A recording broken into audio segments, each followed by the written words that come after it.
Capítulo 8. Desde que inició la zafra en la inocencia, solo se dejó de trabajar muy pocos días.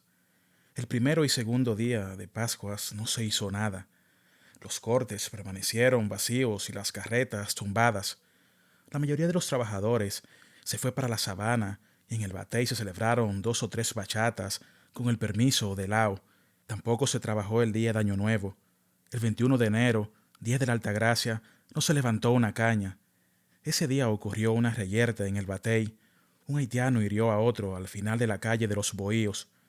Se produjo un escándalo mayúsculo. Lau tuvo que repartir algunos planazos porque un grupo de haitianos se opuso a que cogieran preso al agresor. Murciélago y Rosendo se encontraron por casualidad en el molote. Vieron actuar a Wenceslao. Se portó bien. Gracias a su intervención no hubo muertos. En la Semana Santa solo se dejó de trabajar el domingo y el lunes de Pascua. Esos fueron los días en que la colonia quedó más triste. No hubo pago para evitar que los trabajadores se fueran, pero a pesar de estar arrancados, no quedaron en el batey más que algunos haitianos. Todo el vivo se fue para la sabana. Celebraron bailes en diferentes lugares. El trabajo se organizó de nuevo el martes siguiente. Las ventas de don Antonio no aumentaron. ¡Ay! Esto está tan mal, dijo Abelardo, que ni los días de fiesta se ha visto movimiento. Ganan tan poco estas gentes. Ay, que ni para comer les alcanza. Ahora pasan semanas y semanas, y la actividad de la colonia sigue su curso natural. Los días van sucediéndose dentro de la monotonía más desesperante. Ya han sido totalmente cortados varios campos y dentro de una quincena toda la primera porción de la colonia quedará tirada. Abelardo y Chencho están satisfechos de su labor. El personal se queja de los bajos precios, pero realiza su trabajo sin protestar. ¿Qué va a hacer? En el barracón, pasada la medianoche, empieza a cantar el gallo de Fonso. Ya había cantado muchas veces, cuando Murciélago se levantaba y recogía su hamaca. Por lo regular, todavía estaba oscuro. Al salir, el lucero brillaba intensamente y se encontraba alto todavía. La bodega no había abierto ni se veía gente en el batey. En ocasiones alcanzaba a ver la lámpara de carburo sobre el mostrador y algún dependiente paseándose detrás de aquel. Tomaba café donde hubiera a esa hora o se iba sin tomarlo. Con su vara en la mano, de la cual no se desprendía, enfilaba el carril camino del corte. Seguía los trillos, descalzo, o caminaba sobre los gramales que a esa hora humedecían sus pies, en cuyos bordes blancos se adherían las finas hojas secas, y observaba de paso la caña que en muchos campos nació muy buena, muy gruesa, de varios trozos, y tan alta que lo tapaba, y en otros, delgada y pequeña, a pesar del cultivo, porque no todas las tierras son iguales. A esa hora, las cañas estaban cubiertas de rocío y el verde de las hojas era un verde mate, tierno, porque el sol no había salido aún. Tropezábase con gentes que pasaban a caballo para la finca o con otros peones tan madrugadores como él. Cuando el tiro estaba del otro lado, cruzaba el arroyo después de arrollarse los pantalones a media pierna y lavarse la cara allí mismo. Le agradaba esa agua tan fría. Murciélago llegaba al corte de los primeros. El sereno todavía no había apagado su farol. Buscaba sus bueyes y se ponía a enyugar. Los otros carreteros llegaban poco después. Apenas los primeros rayos del sol disipaban la neblina que algunos días cubre los cañaverales, cuando ya Murciélago iba junto a su carreta en su primer viaje camino del Chucho. Un poco más tarde, en el 2, el 4 y el 6, los cortadores dan principio a su faena. Varias carretas se están cargando, otras saliendo para tomar el carril. Se oye el ruido de las bocinas y el golpe seco de las mochas en el cañaveral. También se oyen gritos. ¡Tesabuey! ¡Fortuna! ¡Palomo! ¡Oh, oh! Los cortadores parecen cuervos enormes manchando el verde de la caña. La mayoría son haitianos. Los carreteros hablan, ríen y hasta escandalizan. No pueden estar callados. Antes de cargar, cuando esperan, mientras cargan, hacen cuentos, celebran chistes. Es la hora del comentario y de la crítica. Yo no sé lo que piensa el vale Alipio, vale. Qué enamorado más fuerte. Se llevan a Magdalena. ¿Cómo? Se la llevan. Ahora di que andan de justicia. ¿Usted cree? Eso lo arreglan, vale. ¿A qué no van al pueblo? Atájeme ese buey, vale. Buey del diablo, tesa, jo. Los alzadores pasan la caña a los carreteros. Fonso, Murciélago, Guantarana la van colocando cuidadosamente en sus carretas. Le dan vueltas a los trozos para acomodarla, quitan unas cuantas de un sitio para ponerlas en otro. A veces esperan porque no hay suficiente caña cortada. ¡Date pronto!, gritan. Cuando hacen el tiro por viajes no les preocupa mucho este arreglo, pero cuando lo hacen por toneladas ponen más cuidado, se preocupan porque la carreta dé buen peso. Fonso canta una copla cotejando su caña. Murciélago entra de regreso. Guantarana sale clavando sus yuntas. ¡Buey del diablo! ¡Corocito! ¡Ho, ho! Telemaque refunfuña mientras pasa la caña a Fonso. Tú me estás apurando mucho, Fonse. Está apurado no. Pasa la caña pronto, mañé del diablo. Tú no ves que me coge el día. Mira el sol. Y Telemaque le lanza una mirada airada. En el corte se producen discusiones. Nadie quiere que le lleven ventaja. El chucho está lejos y hay que ser listo para poder sacar jornal. Los cortadores, por su parte, desean que solo carguen de sus pilas. Se producen equivocaciones y Antúan reclama a Murciélago su tique porque fue de su pila que cargó.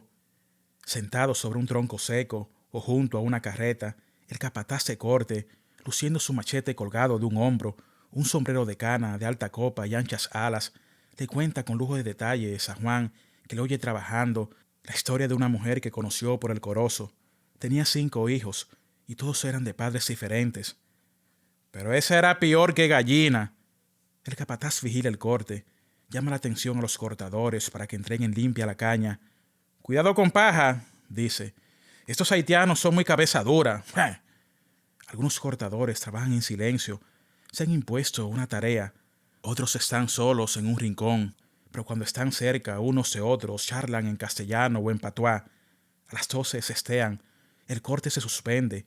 Rumían los bueyes y se les oye triturar los cogollos. El barbojo crepita bajo sus patas. La brisa mece el cañaveral. Y el roce de las hojas produce un ruido suave, grato al oído. A veces un carretero grita y hace despertar a los que dormitan a la sombra de la caña. ¡Buey del diablo! ¡Oh, oh, oh! Es que Pajarito alcanzó la caña y ha tumbado algunas matas. Los cortadores no salen del corte hasta por la tarde. Se guarecen del sol bajo la caña o bajo sus sombreros de cana de copa alta y alas anchas tendidas hacia abajo hasta cubrirles medio rostro. En algunas colonias pueden pelar un trozo de caña con la mocha para mitigar el hambre, en otras les está prohibido. Si tiene familia cerca pueden recibir un bocado a las 12, del cual pueden comer todos. Otros tienen que esperar la tarde para ir a comer al batey en sus barracones. De paso por la bodega toman lo que necesitan con sus vales para hacer ellos mismos la comida. Chencho da siempre vuelta en la tarde para dar estos vales a quienes se lo pidan. José Torres, el pesador, no está satisfecho. Lleva 2 zafras desempeñando ese empleo. El sueldo es insignificante. Apenas puede ahorrar nada. Varios meses pasa dentro de la enramada pesando diariamente carretas con cañas. Todos los días hace lo mismo. Es para aburrirse. El peso está rodeado de cañaverales, aislado. Solo puede ver a los carreteros durante el día, a Murciélago, Guantarana, Fonso, los campesinos que cruzan por los carriles. Los carreteros suelen murmurarlo. Muchos desconfían de él, creyendo que les roba en el peso a favor de la finca o del colono. A menudo han sido despedidos pesadores porque no le han robado a nadie. Antiguamente eran empleados de la colonia, pero por esas causas, para más honradez, ahora los nombra la compañía. Es un cargo de confianza y de responsabilidad, donde se puede perder hasta la vida por cumplir con el deber. Esto ha sucedido. Cuando se han conducido bien, tienen la esperanza de ir al peso del central. Allí mejora la categoría y no están ni tan expuestos a la simografía, ni tan apartados de las gentes. Pueden vivir mejor. Una noche, mientras jugaba a tablero en la bodega con don Antonio, llegó Abelardo. Tomó una silla y se sentó a un lado para ver el juego. Don Antonio jugaba lentamente, pensaba mucho, las manos suraban demasiado. Abelardo estuvo ese día en el batey, pasó allí la mañana. Le aseguraron que al terminar la zafra abrirían tumbas. Vio a Abraham, habló con Ezequiel Solano, no lo encontró muy animado, parece que no lo tratan bien. Abraham le dijo que el azúcar había subido algunos centavos, pero su viaje fue un fracaso. Fue a ver un individuo con quien tenía un negocio y no lo halló. Se cansó de dar vueltas y no lo encontró por ninguna parte. Un negocio bueno. Ese individuo tenía una carreta completa que estaba vendiendo barata. Se lo había dicho Gautier Mojica, a quien comisionó para que le buscara venta. Fue un viaje de chino. Nadie me dio razón. ¿Y quién era? Preguntó Torres alzando la cabeza. Un tal Remigio. Gautier me dio las señas y hasta me dijo por dónde debía buscarlo, pero me cansé, no me supieron decir quién era. Pero usted hizo ese viaje por gusto, apuntó don Antonio. Antes debió informarse mejor. Tiene razón, pero así son las cosas. No quise perder tiempo.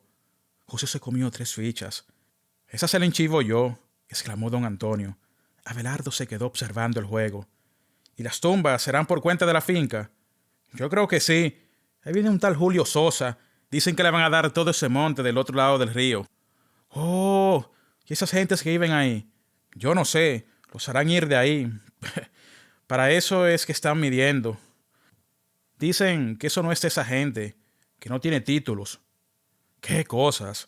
Todos los días los irán empujando. Don Antonio se interrumpió para mudar la ficha y a poco agregó. De modo que habrá otra barrida como la del año pasado. Ello así parece. ¿Y quién le dijo eso? Bueno, esas son voces que corren en el central. José Torres solo se ocupaba de su juego. Ya don Antonio le había dado una pela fenomenal. Después de hablar de cosas indiferentes, Abelardo se refirió a don Marcial. Oyó decir que al finalizar la zafra, la compañía se haría cargo de muchas colonias, porque la deuda que tenían era muy grande. Además, no estaba el administrador satisfecho de muchos colonos. Entre esas colonias nombraron la Inocencia, dijo en voz baja. He oído decir que don Marcial entregará. Abelardo se reservó la fuente de sus noticias. A sus amigos no les causó esto ninguna sorpresa. Todos los que podían saberlo en la colonia lo presumían por el rumbo que iban tomando las cosas. Dicen, agregó Abelardo, que Mr. Moore no le quiere dar dinero suficiente para entorpecerlo en esta zafra, que el asunto de las limpiezas fue hecho a propósito. Durante el tiempo muerto, la colonia no se limpió bien. El dinero estuvo escaso y don Marcial tuvo que hacer algunos sacrificios para pagar trabajos que no se podían aplazar. En un momento en que José meditaba una jugada, don Antonio agregó, no me sorprende. Siempre hacen lo mismo. Cuando quieren salir de un colono, lo exprimen hasta que reviente. En todos los ingenios es igual. Después que le siembran la caña, le permiten vivir algún tiempo y luego lo echan fuera. La suerte es que la tierra es propia, dijo el pesador. ¿Y qué? ¿Qué hace con eso? Bueno, le darán algunos pesos por ella o se la arrendarán. O se la quitan, recalcó don Antonio. Si la cuenta está muy alta, no basta la colonia en pago. Cogerán la tierra también. Yo creo que para estar bien aquí en las fincas hay que ver y callar y aguantar con todo el cuerpo todo lo que venga. Este es el negocio de la piedra y el huevo. Hasta nosotros, los ajusteros, tenemos que tener tino. Dama, exclamó don Antonio. 1, 2, 3, 4 y 5. Fue levantando las fichas y luego se coronó. Hubo un silencio. José se limitó a preguntar. ¿Y cómo fue eso? A poco siguieron conversando. En mi opinión, la finca, después que se le siembren la caña, los irá barriendo uno a uno. Entonces, ¿será como en el central? Poco más o menos. Me dicen que allí y en otras fincas no se puede vivir con las multas. Por todo ponen una multa. Si siguen así, con la bodega y las multas, le trabajarán de balde. 1, 2, 3, dice José sonreído. Don Antonio no pronunció una palabra. Se calló un momento. Luego volvieron a reanudar la conversación. Don Antonio encendía un cigarrillo tras otro. Era un gran fumador. Ya Abelardo le ha dicho varias veces que él cree que el cigarrillo hace más daño que el tabaco. Y le contó una vez que de esa opinión era un médico de la capital. Don Antonio insistió en que si le quitaban el cigarrillo lo mataban. ¿Qué iba a hacer en el campo? El cigarrillo lo distraía, le servía para matar el aburrimiento. José perdió 2 manos y Abelardo y don Antonio empataron una. Tarde ya suspendieron el juego, no sin oír la eterna protesta del bodeguero. En estos batalles, carajo, uno se envejece, pierde sus fuerzas, se arruina la vida si viene arrancado, pierde todo lo que trae si viene con algo y termina por ir al pueblo a pedir limosna. Repetía eso a menudo a sus amigos, y a veces, agregaba, y se embrutece, mirando solo caña, empotrerados, si se puede decir, casi comiendo hierba. Salimos de aquí hechos unos animales, ni periódicos, ni escuela, ni nada. Cañas, bueyes y haitianos. ¡Bah! Abelardo salió de allí para los últimos bohíos en la única callecita del Batey y José para su casa. Con las cabezas hacia abajo, evitando tropezones, siguieron juntos un rato hasta que se separaron frente a la casa del pesador. Cuando Abelardo pasó al día siguiente por la bodega, tuvo que detenerse. Allí estaba Chencho dándole la enhorabuena a don Antonio. Ese día completaría 6,000 toneladas. Efectivamente, hasta la fecha se había trabajado muy bien. Don Antonio felicitó a Chencho. «Yo se lo dije, este año nos va de buena», respondió éste. Y Abelardo reconoce que el mayordomo de don Marcial es un hombre de mucho movimiento. Pero esta satisfacción que experimentan los empleados de la inocencia le duró poco. No había transcurrido una semana cuando un jueves, a mediados de abril, se declaró un fuego que consumió algunas toneladas de cañas. No se pudo averiguar la causa. Eso quedó en el misterio. «Yo no quiero hacer malos juicios, pero ese fuego me ha dado mala espina», dijo Chencho. «Es muy sospechoso eso de que haya comenzado por ese campo». Don Marcial no opinó nada, pero Abelardo pensaba también que no pudo ser casual. «Ahí hay una mano oculta», observó don Antonio. «Ni me fió», e hizo un gesto que no dejó lugar a dudas. En el batey se supo, por pajita, un peón que estaba en la bodega cambiando un vale, volvió la cabeza y pareció distraído, como si esperara o viese a alguien. De pronto le dijo al dependiente: «¿Usted no ve aquel humito? Me parece fuego». El dependiente se subió en el mostrador, observó cuidadosamente el punto señalado. «Me parece», dijo al apearse. Enseguida llamó a don Antonio. A poco vieron un peón que venía a pasos largos. En ese momento se detuvo un carretero que pasaba frente a la bodega. Salieron varios peones fuera de los barracones, y el hombre que corrió gritó: «¡Fuego en el 24!» Ese día Agapito, que conserva un mal recuerdo de ese fuego, comía en casa de Lupe. Lo llamó para darle un plato de sancocho. Era tan bueno con ella. Sentado a la mesa, mientras paseaba la vista por la calle, oyó las pisadas de una bestia que venía corriendo, y luego un alboroto en el batey. En ese momento Lupe entró en la cocina para decirle que tocaban fuego. Dejó la comida. Le pareció sentir el pito de la finca.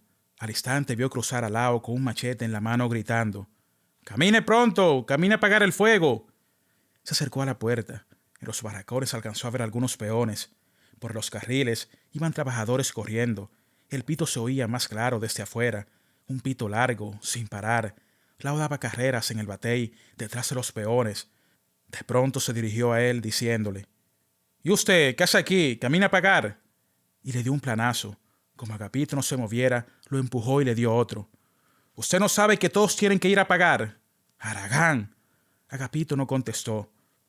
Lupe se asomó a la puerta al oírle la boca a Lao y se atrevió a decirle: «¿Usted no ve que ese hombre está enfermo, que no tiene fuerza?».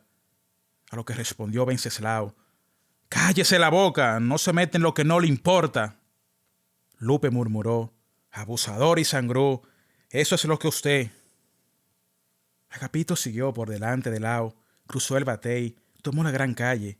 Una cantidad de peones iba delante, a pasos largos, corriendo, con las mochas en las manos, sin sombrero, como si fueran derrotados. No muy lejos se veía una gran humareda, un humo negro, como un nublado que sube, como un aguacero que va a caer. Soplaba un viento fuerte, las cañas sonaban. Lao vociferaba detrás que apuraran el paso, y los peones corrían por los carriles. A poco se oyeron como tiros y vio muchas pajas prietas que traía el viento, y la nube creció tanto que parecía que se los iba a tragar. Cruzaban hombres a caballos al galope y repetían los gritos de «¡Fuego! ¡Fuego!». Llegaron al lugar. Agapito se sorprendió. Las llamas parecían montañas. El humo cubría casi todo el cielo. El ruido parecía de un pleito, un tiroteo. La candela corría. Las lenguas de fuego eran más altas que un monte. Empujaron a Agapito en una trocha que hacían por detrás de un cañaveral. Vio una cantidad enorme de gente, un batallón. Solo se oía el ruido de los machetes. Picaban como locos. En un momento abrieron un boquete tan ancho como una calle. Gritaban y picaban, pero a veces el humo los estaba ahogando y sentían un calor horroroso. De pronto apareció Chencho gritando que avanzaran pronto. No decía otra cosa. Estaba ronco. Corría por aquí, corría por allá. Ya casi no se veían unos a otros. El humo los había cegado. Lau repartía planazos entre un grupo de haitianos que estaban barajando. Cada vez era más fuerte el tiroteo de la caña y más insoportable el calor. No se podía avanzar. La candela casi los estaba chamuscando. Y la trocha que habían abierto tampoco se veía. Eso era un infierno. Y sin poder parar hasta que no avisaran.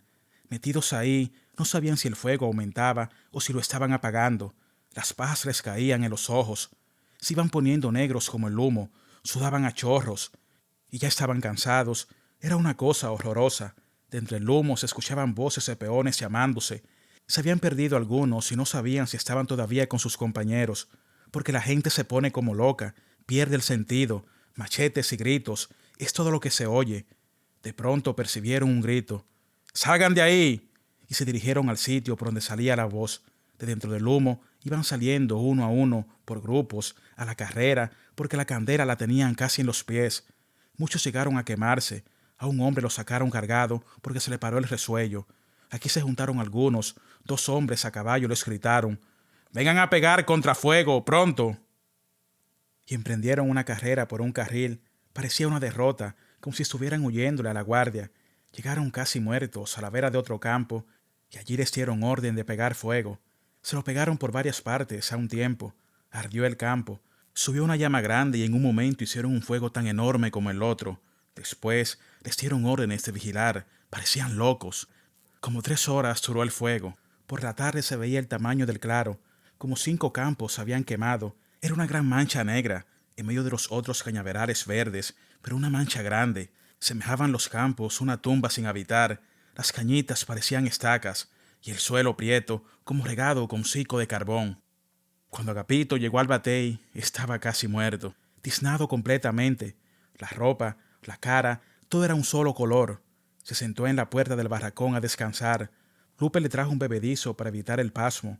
No le preocupaba tanto el cansancio como los planazos que le dio Lau. Delante de unas mujeres, ¡qué abuso!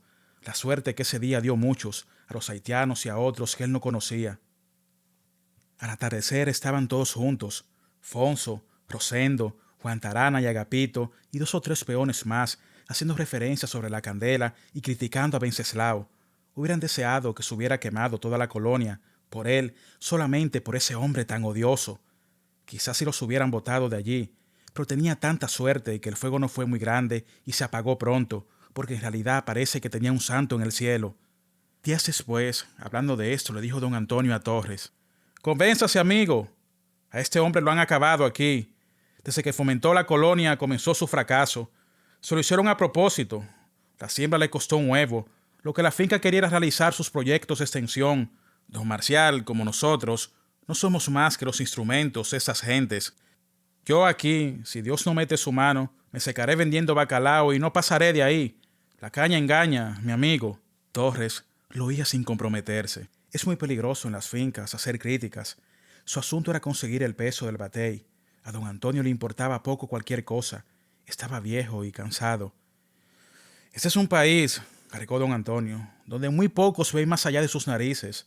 En ninguna parte del mundo se explota a los hombres como aquí. Peones, empleados, bodegueros, todos somos esclavos. Los colonos son todavía más desgraciados. Pierden a menudo sus tierras y su dinero, arriesgándolo en un negocio que les administra otro, sin obligaciones. Los que trabajan en las fincas no hacen otra cosa que vivir, y vivir mal, sacrificados. Yo no he visto todavía ningún colono retirado viviendo de sus rentas. Todos están arruinados, pobres». Don Antonio no hablaba esto con todo el mundo. Ya sabía que en las fincas no se puede opinar. Tenía presente lo que le ocurrió en Angelina, pero de vez en cuando no se podía contener. Aquí en las fincas no hay conciencia. Esto está organizado como en los tiempos de la esclavitud. Los administradores son amos, nosotros esclavos. Y aludía entonces a Mr. Moore. «Usted no se fija con qué desprecio nos trata este hombre. Mr. Moore no puede ver al hijo del país. Para él solamente son gente sus paisanos». Refiriéndose luego a la inocencia, agregó: «Usted no ve la situación que le ha creado a don Marcial. Este pobre hombre tendrá que largarse de aquí. Todos son inconvenientes, ni dinero, ni otra clase de ayuda». José Torres lo oía sin hablar se limitaba a mover la cabeza y abrir un poco los ojos. Estaba en su asunto, tenía su aspiración. Y todos son así, prosiguió don Antonio. Y lo peor es que hay muchos que creen en ellos, piensan en que son protegidos, en que serán ayudados, y hasta en que los estiman y los consideran. Cuando conversan con el administrador o los reciben en sus colonias, se hinchan, se ponen ufanos, insoportables. Se creen muy importantes y no se dan cuenta de que Mr. Moore les hace a ellos lo mismo que Mr. Houston a los haitianos, ni más ni menos. Cuando no los necesita, les da un puntapié. Don Antonio se refería al caso de Mr. Houston con los haitianos. Eran sus trabajadores favoritos. Todas las mañanas se le podía ver camino de Lajas, un batey de la factoría, guiando un carro automotor de la marca Buda, sonreído, contemplando los extensos campos de caña que hacían horizonte con el cielo siempre azul y diáfano, lleno de luz, aun cuando el calor a veces era tan insoportable que lo obligaba a corretear en cuerpo de camisa, con las mangas por encima del codo, sueltos los 2 últimos botones de la camisa, se sentía feliz, muy feliz. Durante los años que llevaba trabajando, no había sentido necesidad de disminuir el número de tragos. Seguía bebiendo sin inconvenientes. Las profecías de Mr. Seymour, el médico del Central, no se habían realizado. Al contrario, aumentaba de peso y estaba cada día más rosado, con más apetito y con mayor fuerza. No se cansaba, por dura que fuera la faena del día. Recordaba a papá Yute como único quebranto, una indigestión que padeció un Thanksgiving Day en que la señora Palmerstown los tuvo como invitados a él y a la señora Houston. Indudablemente que ese día acabó con los cakes, tomó considerablemente y comió demasiado pavo, pero no le duró mucho. La sal de frutas que tomó le hizo mucho bien. La mala reputación del trópico no era más que una leyenda.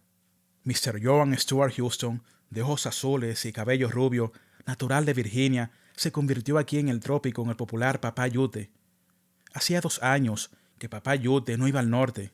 Podría hacerlo si lo deseare, porque el año pasado no hizo uso de su licencia.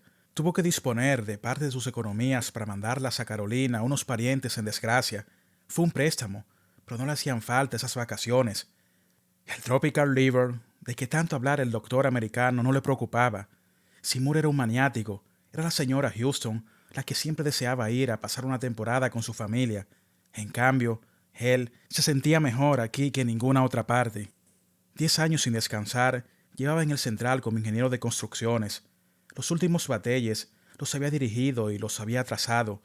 Su sueldo era de 300 pesos mensuales, una póliza de seguros, casa, leche, agua y otras facilidades más que le permitían llevar una vida cómoda y hacer sus ahorros mensualmente. La señora Houston era, por otra parte, muy económica. En el ingenio se le acusaba de dar preferencia en los trabajos a los haitianos. Por lo menos esto se propalaba entre peones nativos. Si esto era cierto, no lo parecía, porque Mr. Houston dirigía sus asuntos con bastante inteligencia. Sí era evidente que los haitianos lo distinguían mucho. Siempre sobraban de estos braceros para sus trabajos y era fama que los trataba muy bien. En Lajas lo esperaban en la vía. Cuando los dominicanos veían un grupo de haitianos parados o sentados en el chucho, sabían que estaban aguardando a Mr. Houston para que les diera trabajo. Era, pues, un blanco popular entre aquellas gentes. Muchas veces Rosendo, que sentía un odio tremendo por los haitianos, cuando tenía una dificultad con un musié, como él les decía, terminaba por declararle: ¡Ja, sa! Vete donde tu papá Yute, negro del carajo, como los montes en Buda, ya se creen gentes. Rosendo aludía a las veces que Mr. Houston subía a algún haitiano en su motor. No se le escapaba a él, porque lo hacía y sin hacer comentarios, le contó a Agapito que un día, viniendo él a pie por la vía, vio a 3 haitianos, uno de los cuales, Dorsenville, que era capataz, levantó el brazo y le hizo señales al blanco que venía embalado para que parara. Cuando estuvieron juntos, oyó que le dijo: «Oh, papayute, ¿yo quieres hablar contigo?» «¿Qué pasa? ¿Te enferma?» «No, quincena pasada yo te cobrar 15 pesos y quincena da a mí 7 pesos nomás. ¿Quiere que tú me digas qué pasa?» Mr. Houston, siempre sonreído, le tocó con la mano en el hombro cariñosamente. «No sé, pero yo arregla ese. ¿Dónde tú vas?» «Yo va para Lajas». Y se fueron juntos. Y como Agapito le preguntara a Rosendo si le pagarían lo que le faltaba, ese sonriendo le contestó: «¿Qué va, gallo? Si por eso es que son buenos los mañeses». Y levantándose del cajón, en que estaba sentado, repitió: «¿Qué va, gallo? Si estos blancos tienen las 40 en brisca y el hace basto, ¿tú no ves que se lo llevó en el motor? Por desvanecido es que los prietos no suben palo».